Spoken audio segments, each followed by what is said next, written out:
What would you do if you discovered your husband was not only cheating on you, but had no idea you could destroy his entire career with a single phone call? Meet Jennifer Harrison, a billionaire heiress who's been living as a middle-class wife for 3 years, watching her abusive husband steal millions from her own family's company. He thinks he married beneath him. He has no clue she owns the empire he's been robbing. But when Marcus crosses the final line and threatens their unborn child, Jennifer decides it's time to reveal who she really is. What happens next? A public downfall so spectacular. It was captured on live camera in front of 500 of Manhattan's most powerful people. This is the story of the ultimate revenge, where justice isn't just served cold, it's served with a side of poetic irony that will leave you speechless. Trust me, you won't see this ending coming. And that's how a man who thought he was untouchable learned that karma has perfect timing and an even better sense of justice. If this story of justice and empowerment resonated with you, smash that like button. It really helps the algorithm share these powerful stories with others who need to hear them. Drop a comment below. What would you have done in Jennifer's situation? Would you have exposed him publicly or handled it privately? And if you're craving more incredible true stories of people who got exactly what they deserved, hit that subscribe button and ring the notification bell. Because trust me, we're just getting started with these jaw-dropping tales of justice served. Share this with someone who needs to hear that no one, and I mean no one, is too powerful to face consequences for their actions. Until next time, remember the truth always finds a way to surface, sometimes in the most spectacular fashion possible. The security camera captured everything in crystal clear high definition. The elegant charity gala at the Manhattan penthouse, the moment of impact, the collective gasp of 500 witnesses. But what the camera couldn't capture was the years of careful planning that led to that single devastating slap. My name is Jennifer Harrison, though for 3 years my husband knew me as Jen Parker. At 28, I possessed a Harvard MBA and a secret that would have changed everything had Marcus known the truth. I was the sole heiress to Harrison Tech Empire, worth $2.4 billion. But Marcus Sterling believed he had married a middle-class consultant whose father owned a small tech company. The deception wasn't born from malice, it was born from necessity. I met Marcus at a coffee shop near Columbia University, where I was guest lecturing on emerging markets. He was everything society told women to want: tall, successful, charming. His investment portfolio at Harrison Holdings was impressive. His suits were tailored, and his smile could light up a room. What I didn't see then were the shadows behind that smile. Marcus believed he was the prize in our relationship. He would joke with friends about how he had married up through my family connections, never suspecting that the woman serving him coffee each morning could buy his entire division without consulting her accountant. The irony was delicious, until it became dangerous. Our penthouse overlooked Central Park, paid for by what Marcus assumed was family money. Designer clothes filled my closet, charged to credit cards he never questioned.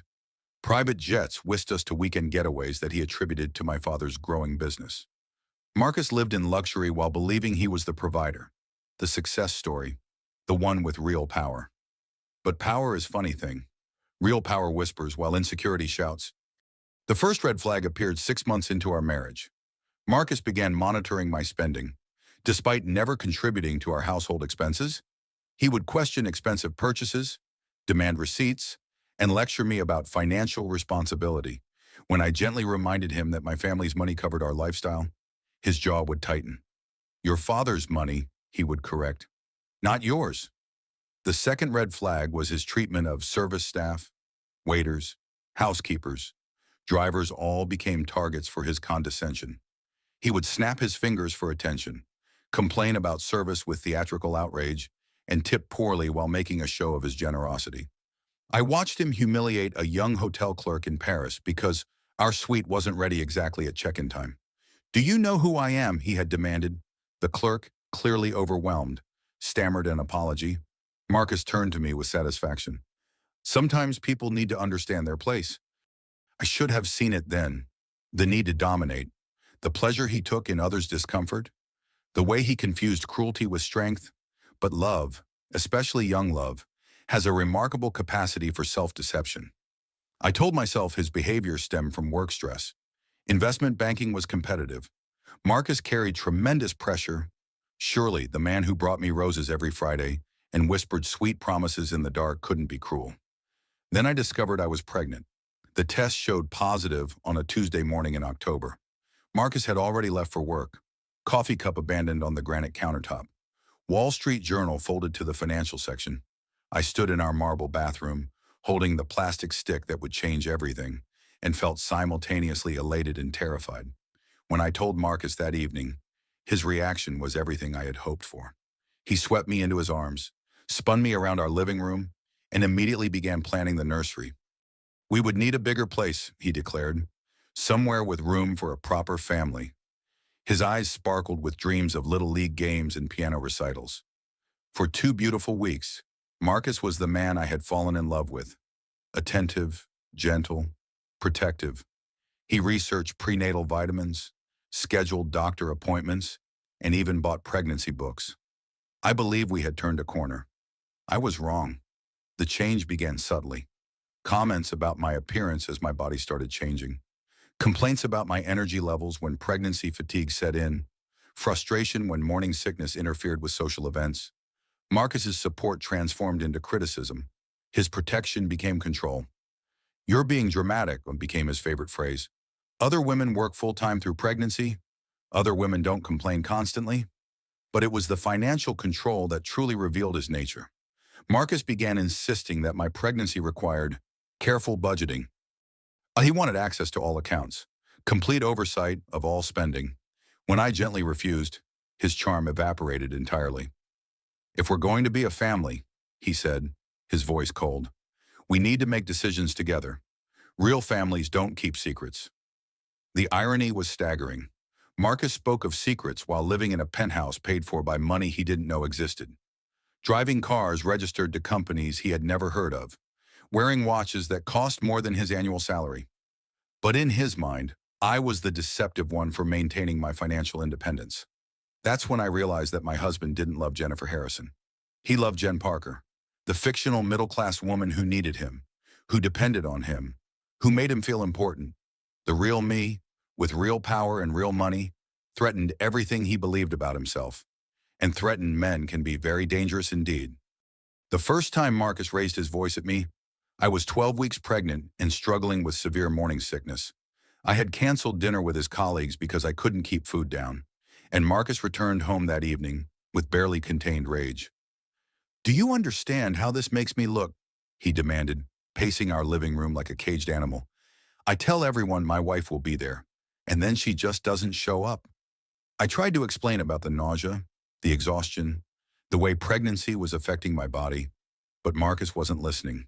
He was performing, practicing speeches he would later deliver to friends about his difficult wife. "My mother worked 2 jobs while pregnant with my sister," he continued. "She never missed a single obligation, but somehow you can't handle a simple dinner." The comparison stung, but not as much as the realization that Marcus genuinely believed his frustration mattered more than my physical well-being. This wasn't about concern for my health or understanding pregnancy challenges. This was about his image, his reputation, his convenience. I began paying closer attention to how Marcus spoke about other women. His secretary was incompetent when she couldn't schedule impossible meeting conflicts. The female partner at his firm was too emotional when she disagreed with his strategies. His sister was selfish for prioritizing her children over family gatherings. A pattern emerged. In Marcus's world, women existed to support, accommodate, and enhance men's lives. Any deviation from this script was labeled as selfishness, incompetence, or emotional instability. But I still believed love could overcome conditioning. I still thought patience and understanding might help Marcus recognize his prejudices. I was naive enough to think that carrying his child would make him see me as more than an accessory to his success. Then I discovered the affair. It was a Thursday afternoon in November. I had come home early from a doctor's appointment, my heart full of excitement about sharing the ultrasound images with Marcus. The baby was healthy, developing perfectly, and the doctor had commented on strong heartbeat. I wanted to plan the nursery, discuss names, maybe start shopping for baby clothes. I found them in our bedroom, Marcus and my best friend Sarah, tangled in sheets I had selected, surrounded by wedding photos we had taken just 2 years earlier. The ultrasound pictures fell from my hands and scattered across the hardwood floor like broken promises. Sarah scrambled to cover herself, her face flushed with shame and panic.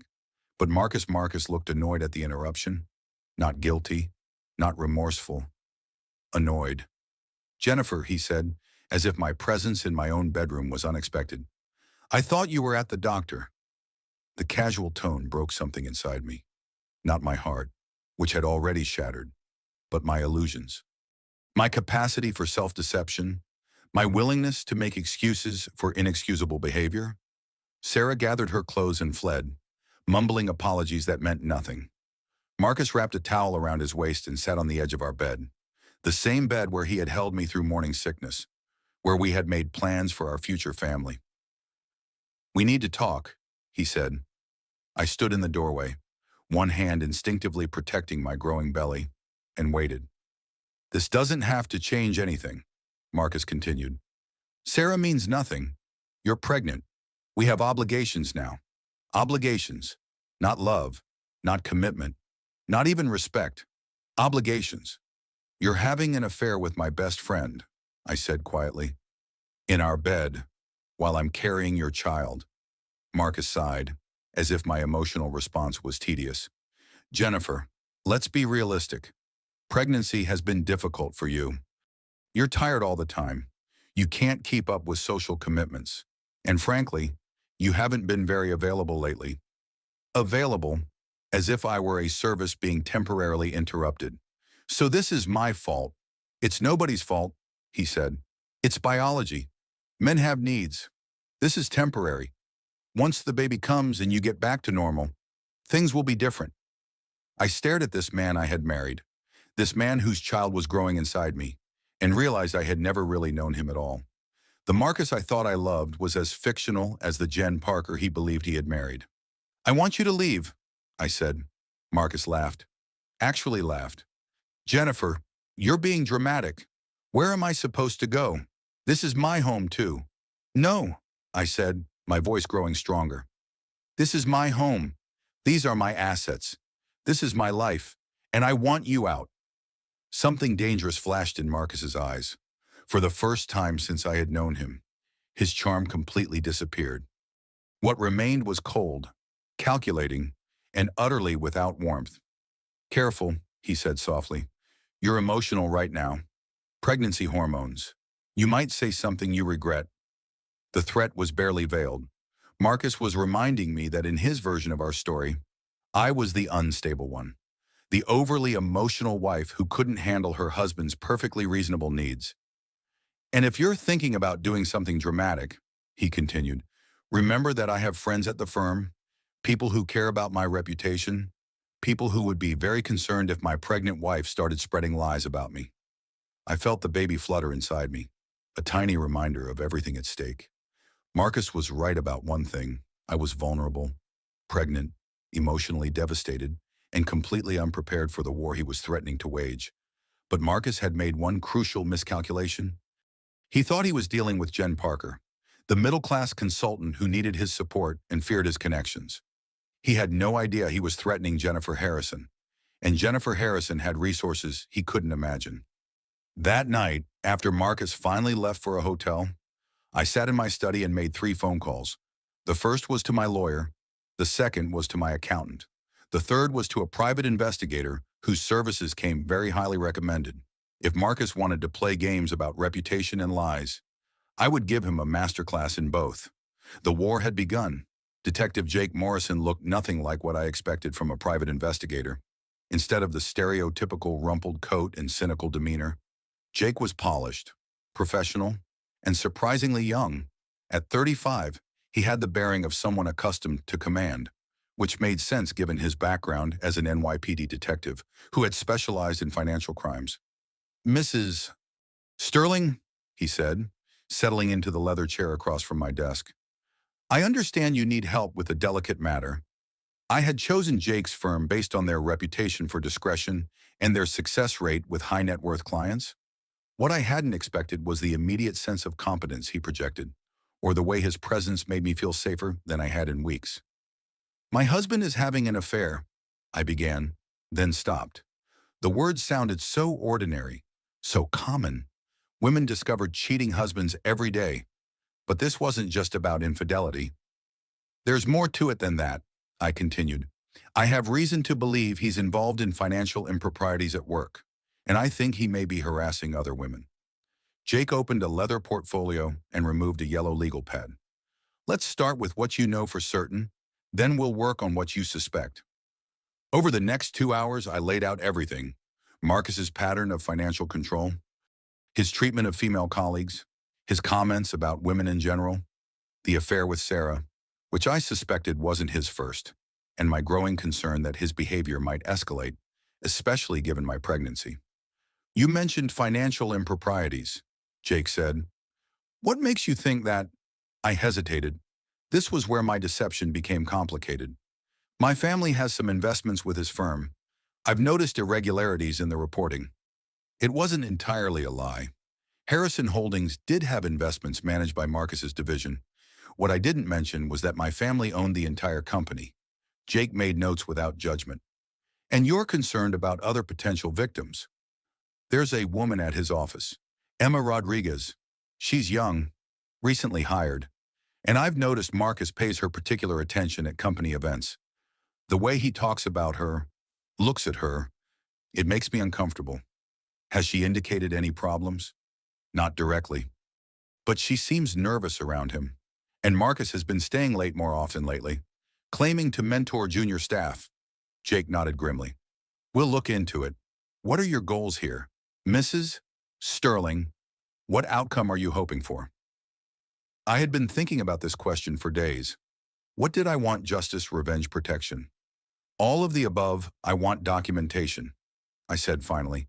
I want evidence of everything he's done, everyone he's hurt, and I want him to face consequences. Legal consequences. Whatever consequences fit his crimes. Jake studied me for a moment. This could get complicated. If we uncover criminal activity, I'm legally obligated to report it. Are you prepared for that level of scrutiny? I thought about Emma Rodriguez, about Sarah, about all the women Marcus had dismissed and diminished, about the baby growing inside me, who deserved better than a father who viewed women as disposable. Yes, I said, I'm prepared. Jake's investigation began immediately. Within a week, he had compiled a preliminary report that made my blood run cold. Marcus wasn't just having an affair with Sarah. He was having affairs with multiple women, including 2 colleagues at Harrison Holdings. But the financial irregularities were even more concerning. Jake had discovered a pattern of unusual transactions in accounts Marcus managed. Money moved between funds without proper documentation. Fees charged to clients that didn't appear on official records. Small amounts, carefully disguised, but consistent over time. He's embezzling, Jake explained during our second meeting.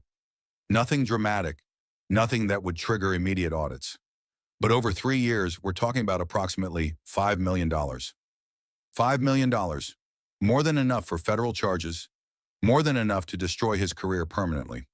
There's something else, Jake continued. Emma Rodriguez. She's been experiencing harassment, but she's afraid to report it officially. My heart sank. What kind of harassment? Inappropriate comments about her appearance, unwanted touching during meetings, suggestions that her career advancement depends on her willingness to be flexible about boundaries. I felt sick. While I had been playing the role of the wronged wife, Marcus had been terrorizing a young woman who needed her job, who couldn't afford to fight back. I want to help her, I said. Carefully, Jake warned. If Marcus suspects you're involved, he could retaliate against both of you. Right now, he thinks you're just an emotional pregnant wife. Let's keep it that way while we build the case. But Marcus was more observant than we realized.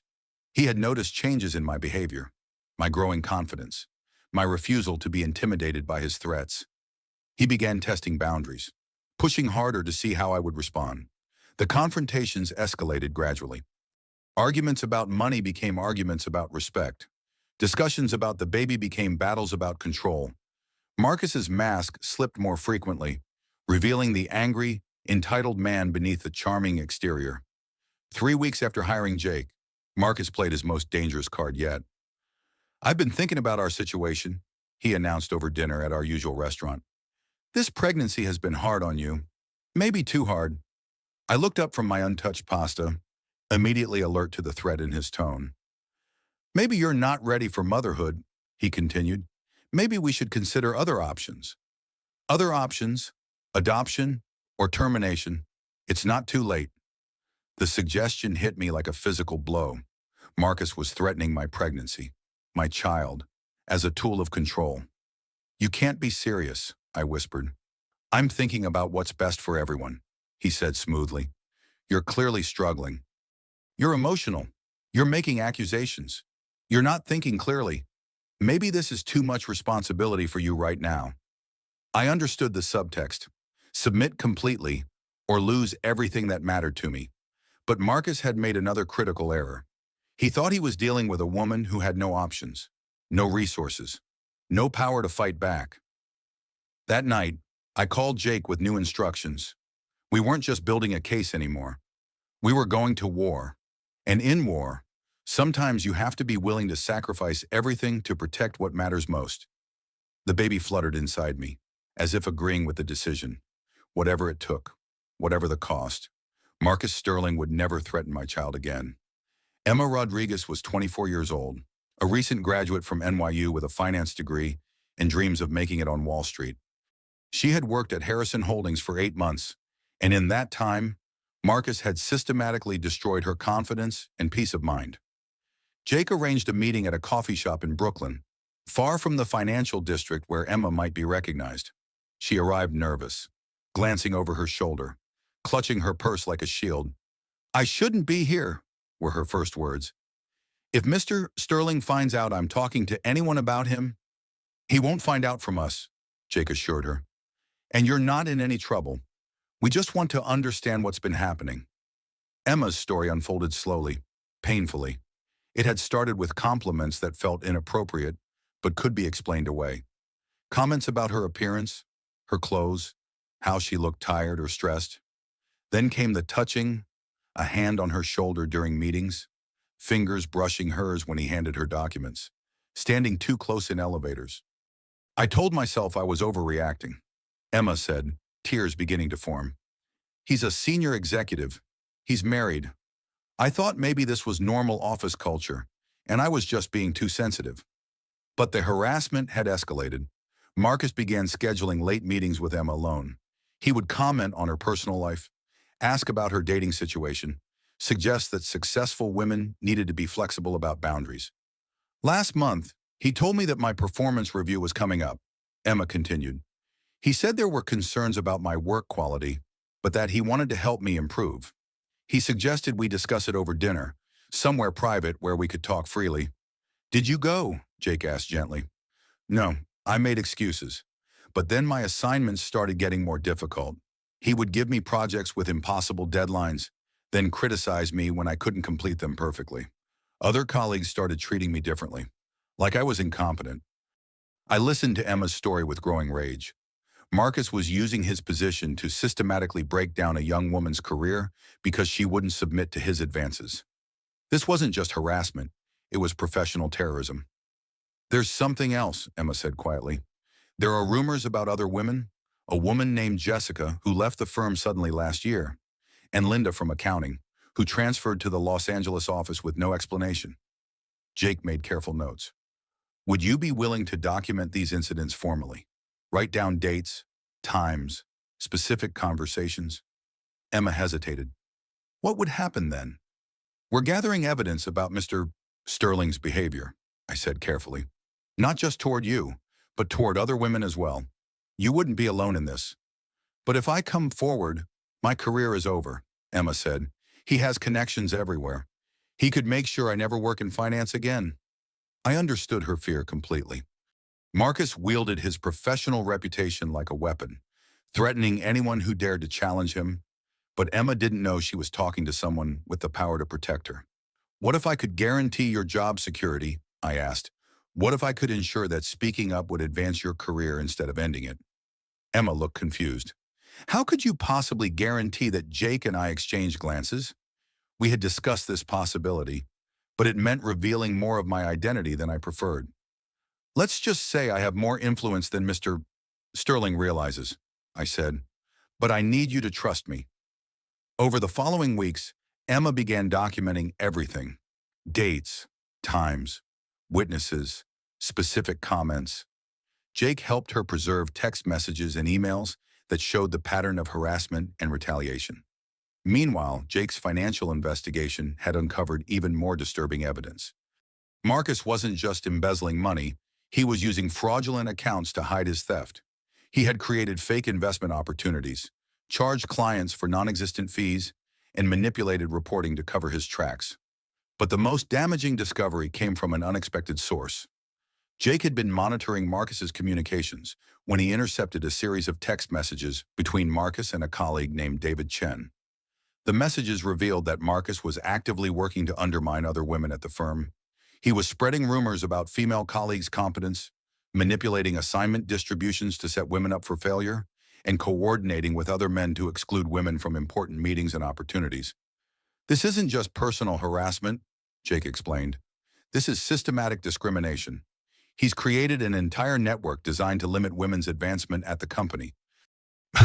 The evidence was overwhelming, but it also revealed how deeply entrenched Marcus's influence had become. He had allies throughout the firm, men who benefited from the system he had created, and women who were too afraid to challenge it. As Jake's investigation continued, Marcus's behavior at home deteriorated further.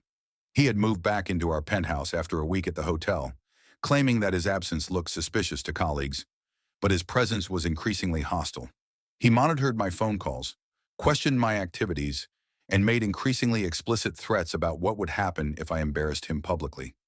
When I refused to attend a work function because of pregnancy fatigue, he grabbed my arm hard enough to leave bruises. "You will be there," he said, his voice cold with fury. "You will smile, you will be charming, and you will make me look good. Because if you don't, if you make me look like a man who can't control his own wife, there will be consequences." I looked at the bruises on my arm that night and realized that Marcus's violence wasn't a possibility anymore. It was a reality, and it would only escalate from here. The next morning, I made a decision that would change everything. I called Diana Blackwell, the CEO of Harrison Holdings, and requested a private meeting. It was time to reveal my true identity. Diana had been running Harrison Holdings for 3 years, ever since my father's retirement. She was brilliant, tough, and uncompromising about the company's ethical standards. She was also, I knew, a domestic violence survivor herself. If anyone would understand the full scope of what Marcus represented, it would be Diana. The meeting was scheduled for the following Tuesday. As I prepared to tell Diana everything, I felt the baby move inside me, a reminder of everything at stake. Marcus thought he was fighting a powerless woman. Instead, he was about to face the full force of a company he had never imagined he was stealing from, led by a woman who would not tolerate his behavior for one more day. The real war was about to begin. Diana Blackwell's corner office on the 52nd floor of the Harrison Holdings building commanded a spectacular view of Manhattan. As CEO, she had transformed the company from a successful tech firm into a diversified empire worth billions. What most people didn't know was that Diana had achieved this success while hiding scars from her own abusive marriage 20 years earlier. "Jennifer," she said, rising from her desk as I entered. "It's been too long. How are you feeling?" Diana knew me as the boss's daughter who had chosen to work in consulting rather than join the family business. She didn't know I was also Jen Parker, wife of Marcus Sterling, her own employee. "I need to tell you something," I began, settling into the chair across from her desk. "And it's going to be complicated." Over the next hour, I revealed everything. My marriage to Marcus under a false identity, his affairs, his harassment of employees, his embezzlement from company funds, the systematic discrimination he had orchestrated against female employees. Diana listened without interruption, her expression growing more serious with each revelation. When I finished, she was quiet for a long moment. "Show me the evidence," she said finally.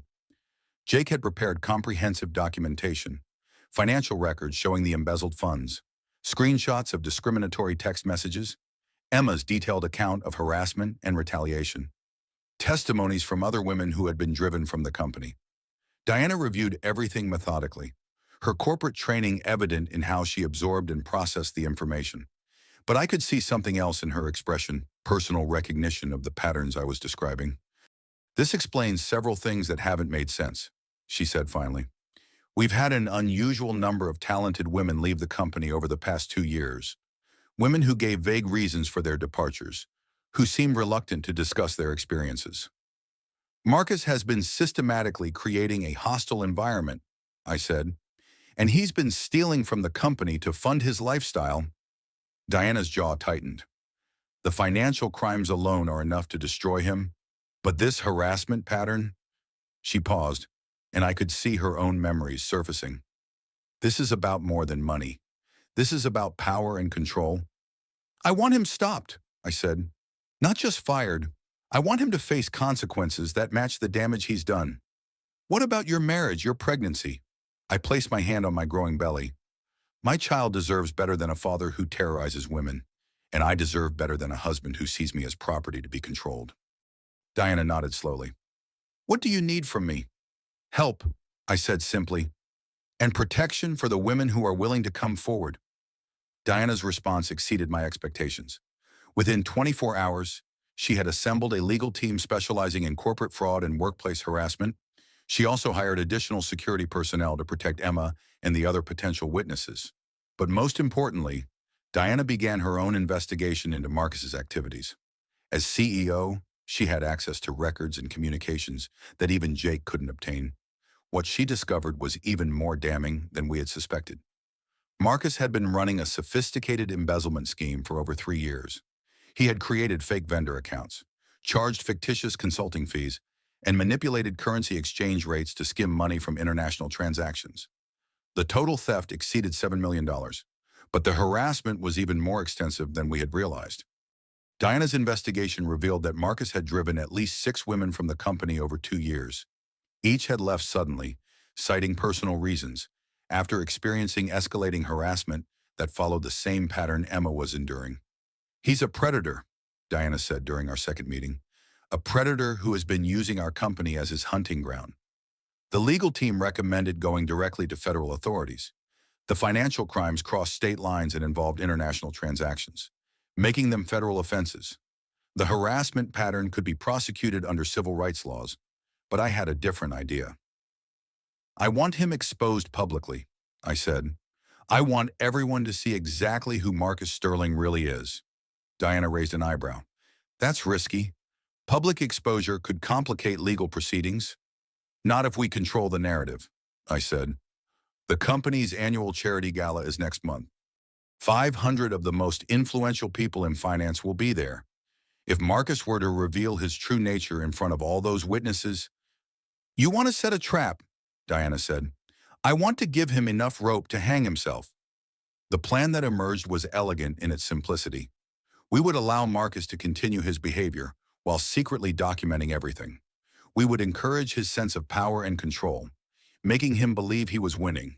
And then, at the charity gala, we would create a situation where his mask would slip completely in front of hundreds of witnesses and multiple cameras. But first, we had to protect Emma and the other potential victims.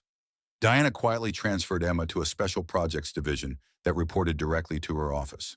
The transfer came with a substantial raise in protection from retaliation for the other women who had left the company.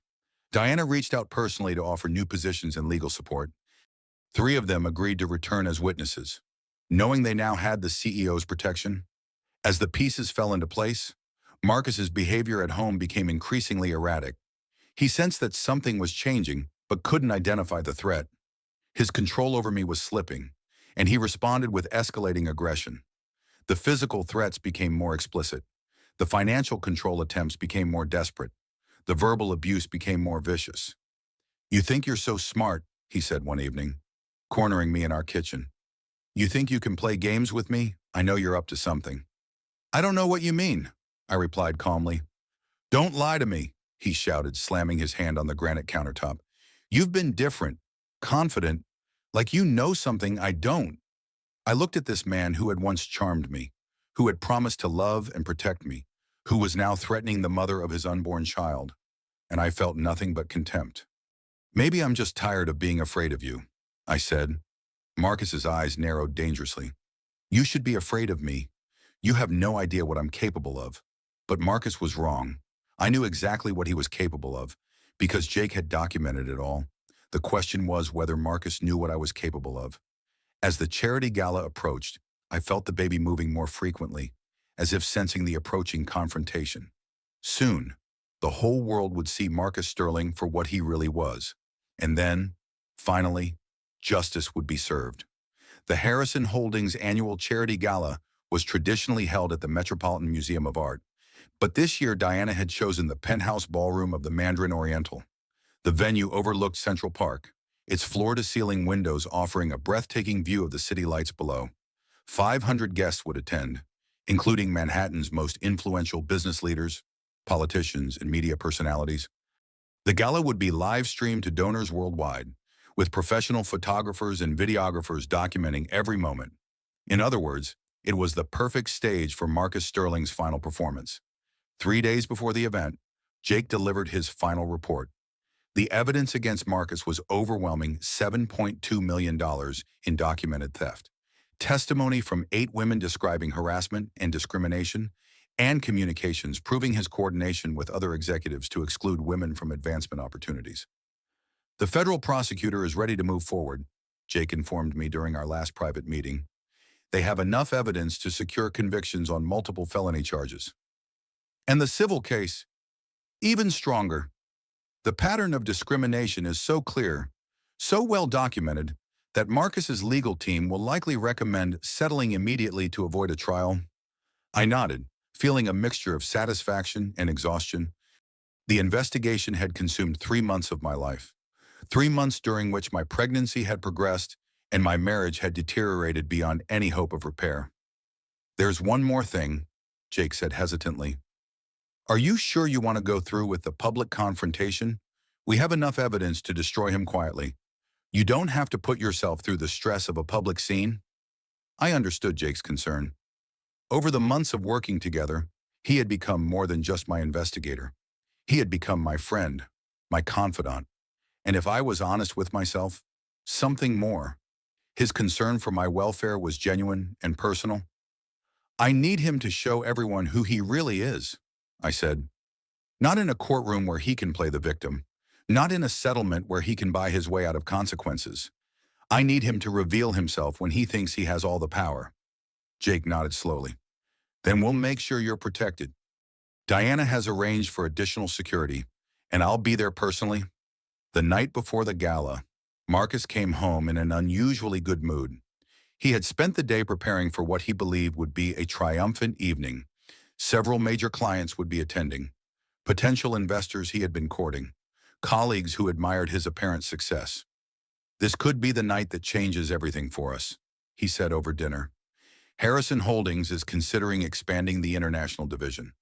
If I handle tonight right, I could be looking at a promotion to senior vice president. I watched him describe his ambitions, his plans for our future, his excitement about advancing his career at the company he had been systematically robbing for years. The disconnect between his self-perception and reality was staggering. You seem confident, I said. I have every reason to be confident, Marcus replied. I've worked hard for this opportunity. I've built relationships, delivered results, proven my value to the company. Results. He meant the results he had achieved by driving talented women from their positions and stealing millions of dollars from client accounts. What about us? I asked. What about the baby? Marcus's expression softened slightly, though I now recognized the manipulation behind his charm. Tonight changes everything for our family too. Financial security, social status, a real future. Our child will grow up with every advantage. Every advantage except a father with integrity. That night, as Marcus slept beside me, I felt the baby moving restlessly. Tomorrow would be traumatic, publicly and personally, but it was necessary. My child deserved to grow up in a world where predators faced consequences for their actions. I had chosen a dress for the gala that was both elegant and strategic, a flowing black gown that accommodated my pregnancy while projecting strength and sophistication. I would look like the successful executive I actually was, not the dependent wife Marcus believed me to be. The morning of the gala, Marcus was practically vibrating with excitement. He had his hair cut, his shoes polished, his tuxedo pressed to perfection. He spent an hour in front of the mirror, practicing the smile he would use while networking with potential allies. "You look beautiful," he said as I emerged from our bedroom in the black gown. "Tonight is going to be perfect." Perfect. The word felt like prophecy, though not in the way Marcus intended. We arrived at the Mandarin Oriental in Marcus's Ferrari, a car paid for with embezzled funds, though he didn't know I knew that. The ballroom was already filling with guests when we entered, the champagne flowing and conversations beginning. Diana spotted us immediately and approached with a warm smile that revealed nothing of our secret alliance. "Marcus, Jennifer," she said graciously, "thank you for being here tonight." "Marcus, I was hoping we could speak privately later about some exciting developments in the international division." Marcus's eyes lit up with anticipation. "Of course, Diana. I'm looking forward to discussing the expansion opportunities." As Diana moved away to greet other guests, Marcus turned to me with barely contained excitement. "Did you hear that she wants to discuss expansion opportunities? This is exactly what I've been working toward." I nodded and smiled, playing the supportive wife role one last time.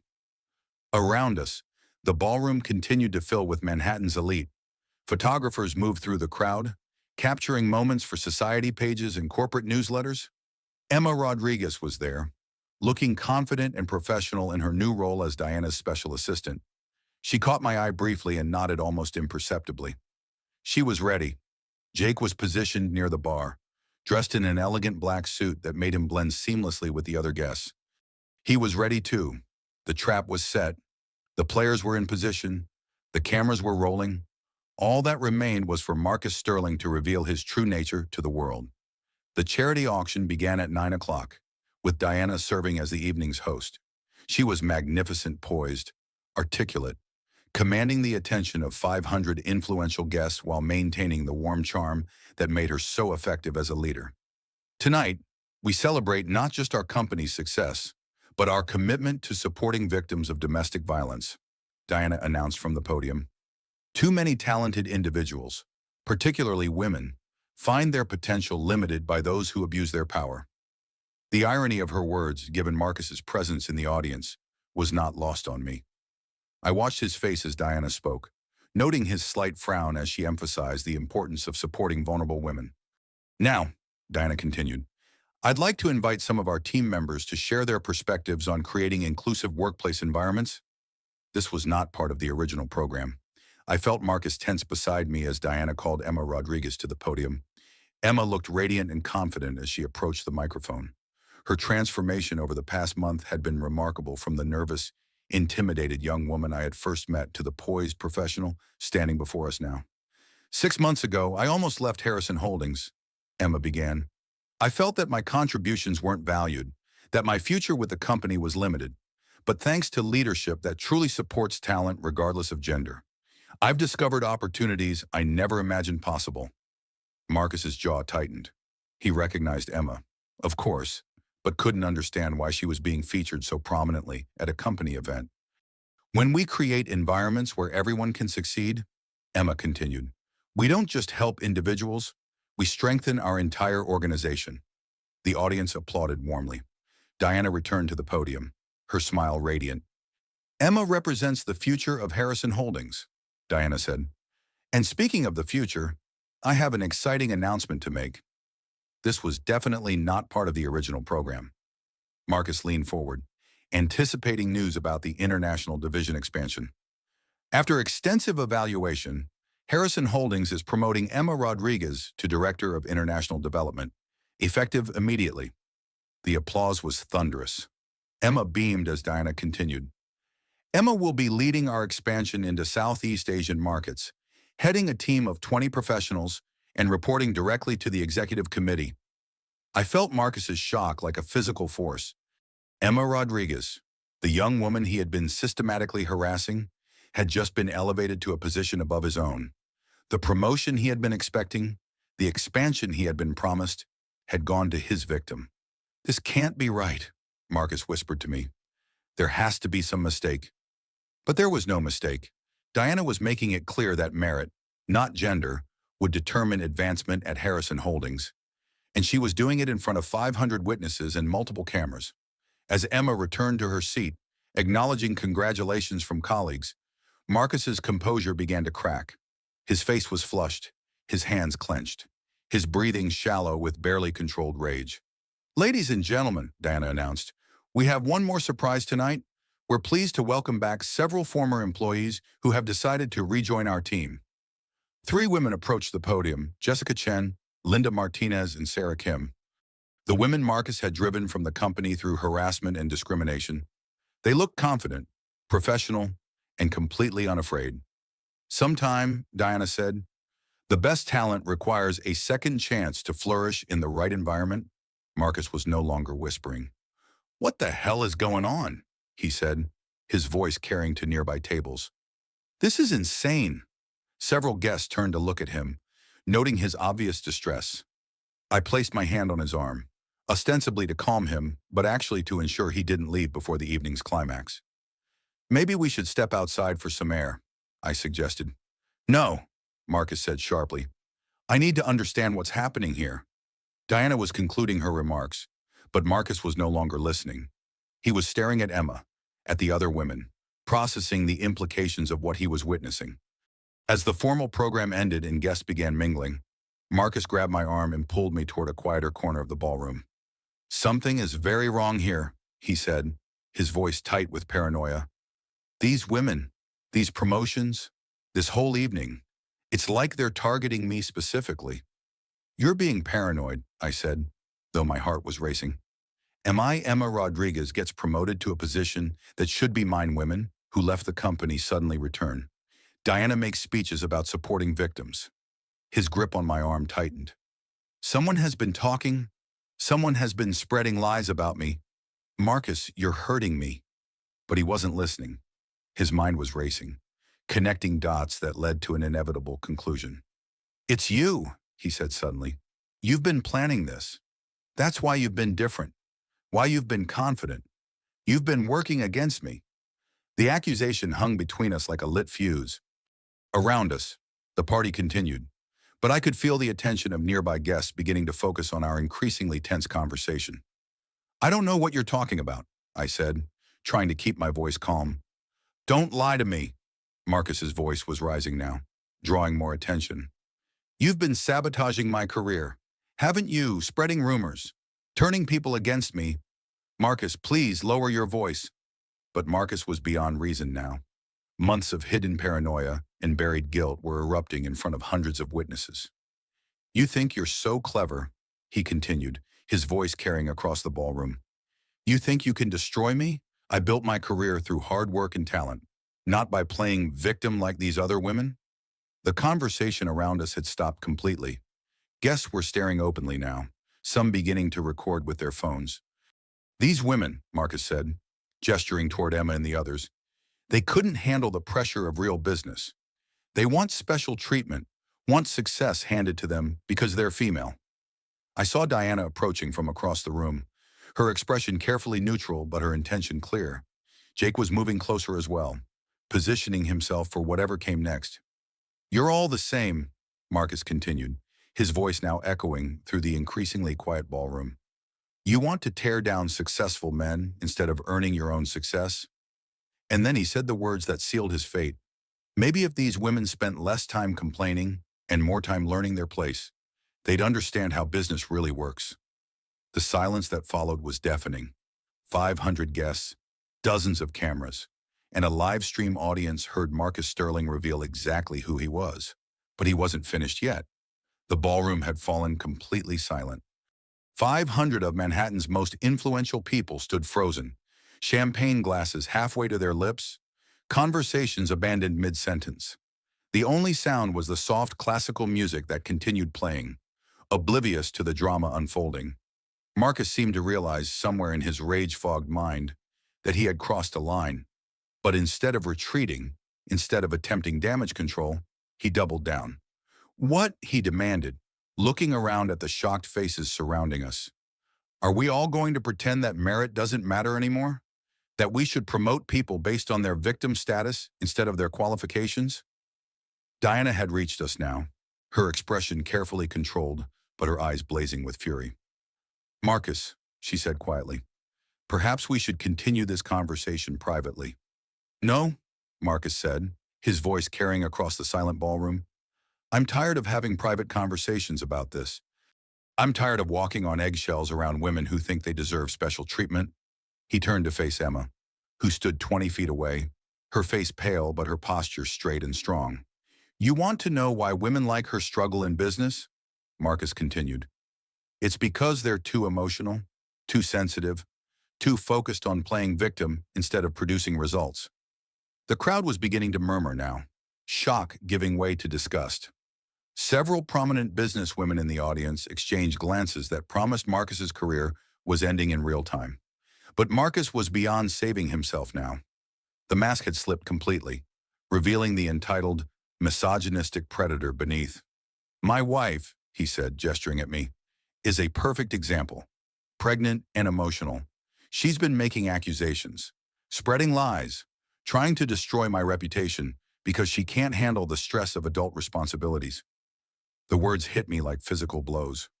In front of 500 witnesses, Marcus was dismissing my pregnancy as a weakness, my legitimate concerns as hysteria, my very existence as an impediment to his success. Marcus, I said quietly, you need to stop talking.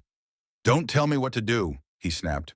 I'm tired of being told what to do by women who think they know better than men who actually built this company. That's when Diana stepped forward, her voice carrying clearly across the silent ballroom. Mr.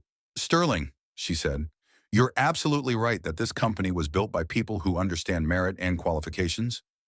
Marcus looked momentarily hopeful, as if Diana were about to support his position. Which is why, Diana continued, I'm pleased to inform you that your qualifications have been thoroughly reviewed. She gestured to Jake, who approached with a thick folder of documents. Over the past 3 months, we've conducted a comprehensive audit of your work, Diana said. We've discovered evidence of embezzlement totaling $7.2 million, systematic harassment of female employees, and coordination with other executives to discriminate against women seeking advancement. Marcus's face went from flush to ashen in seconds. That's impossible. You can't. Federal prosecutors will be filing charges on Monday morning, Diana continued.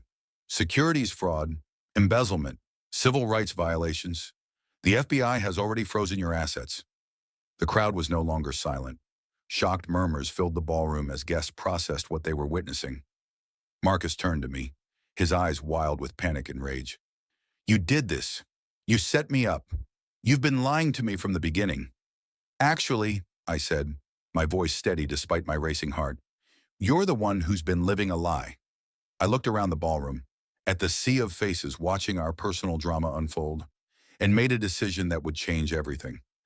Ladies and gentlemen, I said, my voice carrying clearly through the room, I owe you all an apology for the deception I've been living. Marcus looked confused, but Diana and Jake understood immediately what I was about to do. My name is not Jen Parker, I continued. I am Jennifer Harrison. Harrison Holdings is my family's company, and Marcus Sterling has been stealing from my family for 3 years while systematically abusing the women who work for us. The silence that followed was even more profound than before. Marcus stared at me as if I had transformed into someone else entirely. You're lying, he whispered. Your father owns a small tech company. You're just a consultant. My father founded Harrison Holdings 40 years ago, I said. I've been watching you steal from us, watching you terrorize our employees, while you believed you were married to a powerless woman who needed your support. The realization hit Marcus like a physical blow. His legs actually buckled slightly as he understood the magnitude of his miscalculation. You've been playing me, he said. No, I replied.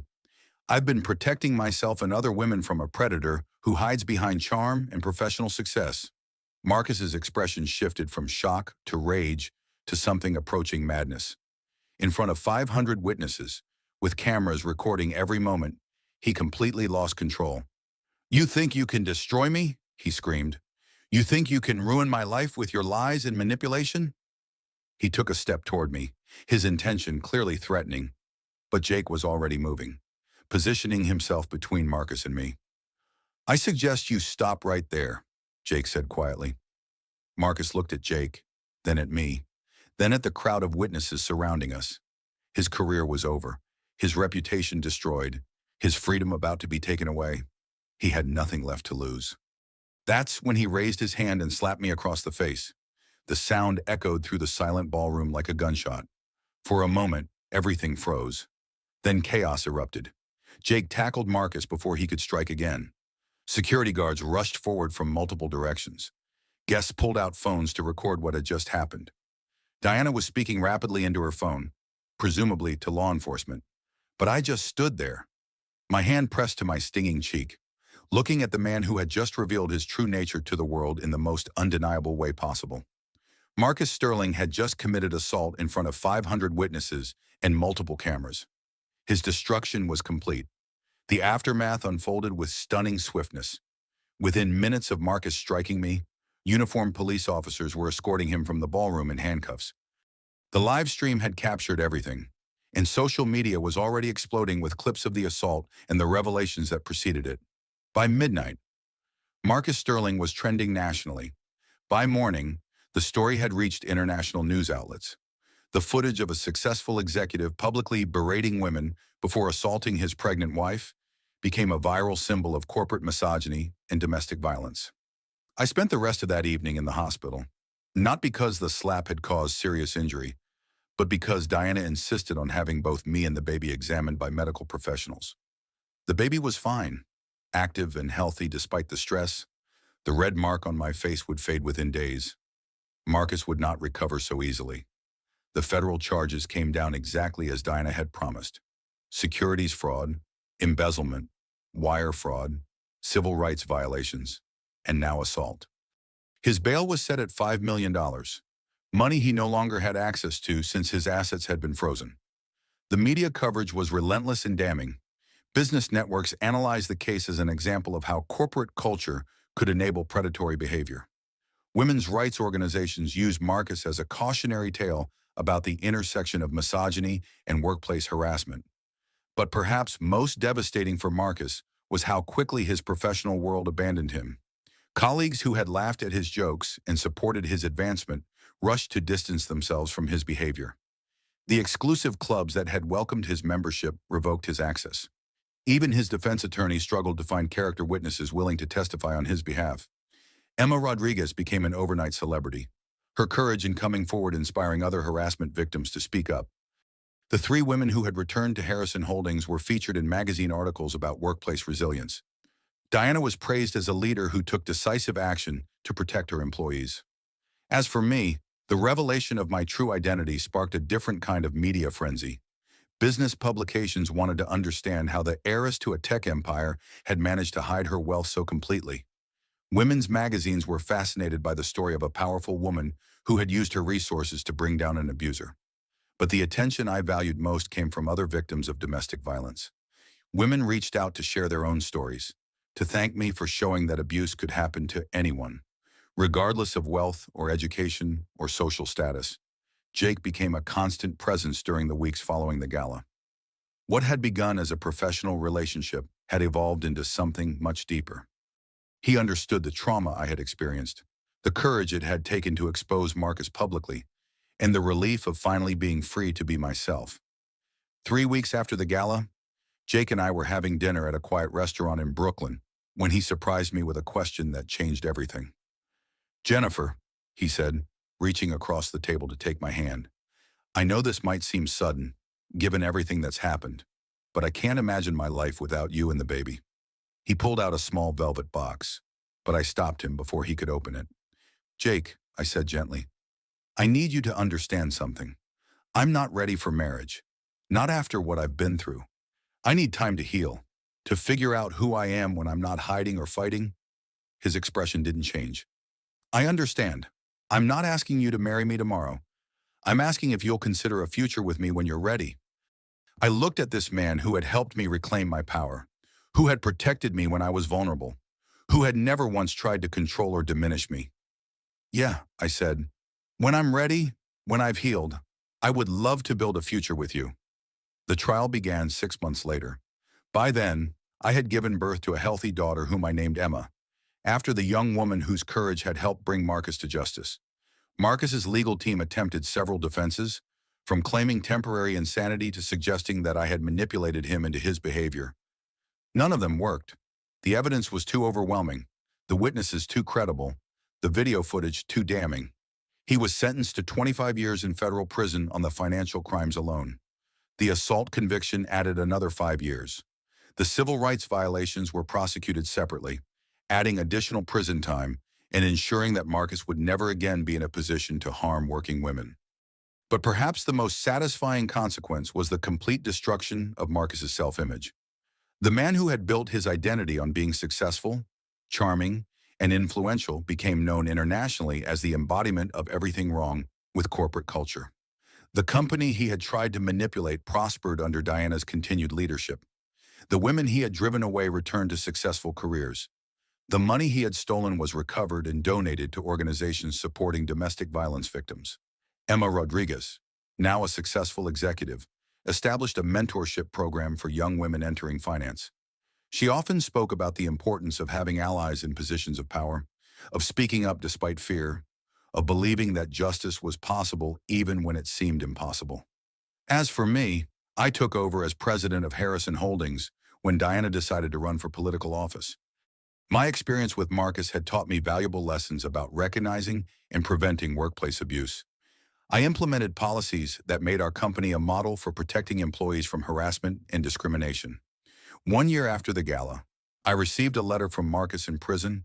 He wanted to see his daughter, to have a relationship with her, to somehow salvage something from the wreckage of his life. I threw the letter away without finishing it. Some bridges once burned should never be rebuilt. 2 years later, I stood in the same ballroom where Marcus had revealed his true nature to the world. This time, I was there as the CEO of Harrison Holdings, hosting our annual celebration of the Emma Rodriguez Foundation, an organization dedicated to supporting women who had experienced workplace harassment. The foundation had helped hundreds of women find legal representation, career counseling, and financial support during their recovery from workplace trauma. Emma herself had become one of the most respected executives in the financial industry, her story inspiring a new generation of women to speak up against abuse. My daughter Emma, now 18 months old, was at home with her nanny, but her presence was felt throughout the evening. Several speakers mentioned how the courage of one pregnant woman had sparked a movement that was changing corporate culture across the country.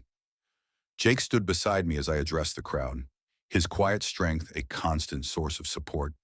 6 months earlier, he had proposed again, this time in our garden while Emma played with toy blocks at our feet. This time, I had said yes without hesitation. We were planning a small wedding for the fall, a celebration of love built on mutual respect rather than the false foundation that had supported my first marriage. Jake understood that I would always be financially independent, professionally ambitious, and unwilling to compromise my values for anyone's comfort. Diana had won her Senate race and was already being mentioned as a potential presidential candidate. Her platform focused on economic equality and workplace protection, issues that resonated with voters who had followed Marcus's case and understood how common such abuse was in corporate America. As I looked out at the audience that evening, I saw many familiar faces, colleagues who had supported the investigation, journalists who had covered the story responsibly, other business leaders who had implemented their own reforms after witnessing what unchecked abuse could do to an organization. But I also saw new faces, young women just starting their careers, older women who had found the courage to speak up about their own experiences, men who had become allies in the fight for workplace equality. 2 years ago, I told the audience, many of us learned difficult truths about how power can be abused, how success can mask predatory behavior, and how important it is to have the courage to speak up when we witness injustice. I paused, thinking about the journey that had brought me to this moment. But we also learned something else. We learned that when good people work together, when institutions take responsibility for protecting their members, and when society refuses to tolerate abuse, real change is possible. The applause was warm and sustained. After the formal program ended, I mingled with guests, many of whom shared their own stories of workplace transformation. Emma Rodriguez approached me near the end of the evening, her confidence now so complete that it was hard to remember the frightened young woman I had first met. "Thank you," she said simply, "for everything." "Thank you," I replied, "for being brave enough to trust me." "What do you think happened to him?" Emma asked, Marcus, I mean, do you think he understands what he did wrong? I had wondered the same thing many times. Marcus had sent several letters from prison over the past 2 years, each following the same pattern. Initial anger and denial, followed by attempts at manipulation, then promises of change if I would just give him another chance. I think Marcus still believes he's the victim in this story, I said. I think he sees himself as a successful man who was destroyed by vindictive women. That's probably easier for him than accepting responsibility for his choices. Emma nodded thoughtfully. Do you ever regret exposing him so publicly? I mean, you could have just divorced him quietly. It was a question I had considered many times. The public nature of Marcus's downfall had been traumatic for everyone involved, including me. There had been moments during the media frenzy when I wondered if a quieter resolution might have been wiser. But then I would think about all the women who had come forward after seeing our story. Women who had found the courage to leave abusive relationships, to report workplace harassment, to seek help when they needed it. No, I said. I don't regret it. What happened to us could have happened to anyone. By making it public, we showed other women that they don't have to suffer in silence. Jake joined us, carrying my coat and purse. Ready to go home? I nodded, suddenly eager to see my daughter, to return to the quiet life we had built together. As we waited for our car, Jake took my hand. Any regrets about tonight? I thought about the question seriously. 2 years ago, I had been a woman living a lie, married to a man who saw me as property, carrying a child whose father was a predator. Tonight, I was surrounded by friends and colleagues who knew exactly who I was, planning a marriage based on love and respect, raising a daughter who would grow up knowing that women could be powerful and successful and still be loved. None, I said. No regrets at all. The car arrived, and as we drove through the Manhattan streets toward home, I reflected on how completely my life had changed. The scared, isolated woman who had discovered her husband's affair seemed like a different person entirely. Marcus had been right about one thing that night at the gala had changed everything, just not in the way he had expected. He had planned to advance his career by charming influential people while continuing to abuse his power in private. Instead, he had destroyed himself completely while giving me the opportunity to reclaim my life and help other women do the same. Justice, it turned out, had a sense of irony after all. As we pulled into our driveway, I felt the baby kick gently against my ribs. Yes, I was pregnant again, though this time with a child conceived in love rather than deception, with a partner who celebrated my strength rather than trying to diminish it. Jake helped me out of the car, his hand protective on my back. Soon, Emma would have a sibling to play with, and our family would be complete. The house was quiet when we entered, our daughter sleeping peacefully in her nursery. I looked in on her briefly, marveling at how innocent and perfect she appeared in sleep. She would grow up in a different world than the one I had inhabited during my first marriage. A world where women's voices were heard, where abuse had consequences, where power was expected to come with responsibility. That was Marcus Sterling's unintended legacy. He had helped create a world that was safer for my daughter than it had been for me. And for that, despite everything he had put us through, I was almost grateful. She would grow up in a different world than the one I had inhabited during my first marriage. A world where women's voices were heard, where abuse had consequences, where power was expected to come with responsibility. That was Marcus Sterling's unintended legacy. He had helped create a world that was safer for my daughter than it had been for me. I looked around our home, filled with love and honesty instead of lies and control. Jake appeared in the doorway, his smile warm with the promise of our future together. In a few months, we would be married. In a few more months, our second child would arrive. Marcus Sterling had tried to destroy me, but instead, he had freed me to become who I was always meant to be. As I turned off the nursery light and walked toward the man I truly loved, I felt a deep sense of completion. The scared, isolated woman who had discovered her husband's affair was gone forever. In her place stood someone stronger, wiser, and unafraid. Marcus Sterling was exactly where he belonged, forgotten, powerless, and paying for his crimes. And I was exactly where I belonged home, free, and finally, completely myself. The story was over. Justice had won.